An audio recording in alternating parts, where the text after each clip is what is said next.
Dalimog tuo bisan walay ebidensya. Kay si Eget inyong giati man pirmi, bisan sayo na siya sakto gihapon kuno lagi. Natabon-tabon mo sa iyang ginuhatan, murag walay sala bisan klaro ang kamatuoran. Kung unsay isulti niya maudayon ang balaod, ang tinuod nga nahitabo inyong gilubong.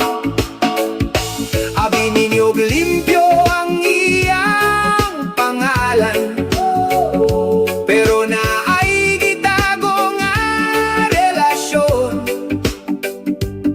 Nahadlok siya sa inyong panghusga, maunga naghugas kamay sa problema.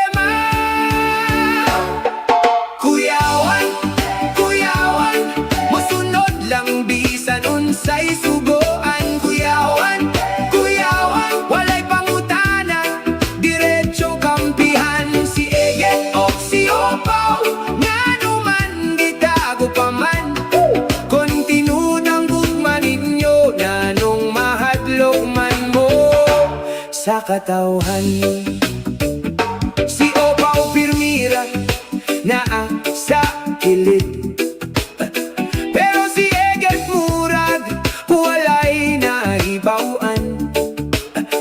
kung pangutan-on wala ra na oy. Apan sa likod lahi ang istorya, naglikay-likay sa inyong barkada.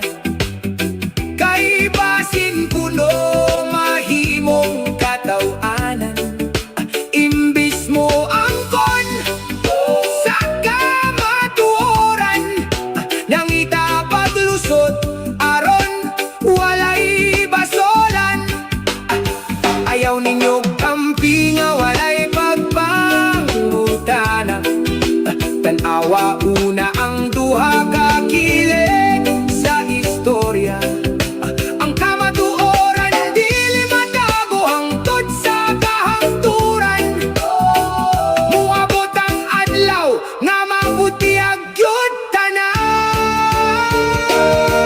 Kuyawan, kuyawan, abli ninyo inyong huna-huna. Kuyawan, kuyawan, ayaw dayon nugtuo sa usa ka pulong. Si Eget o si Opaw, panahon nang moangkon mo, kayang tinuod nga gugma dili angay itago hangtod sa hangtod. Hoy mga kuyawan, ayaw padala sa istorya, paminaw sa duha ka kilid aron makita ang tinuod. Rock and roll ang kamatuoran, mupatig babaw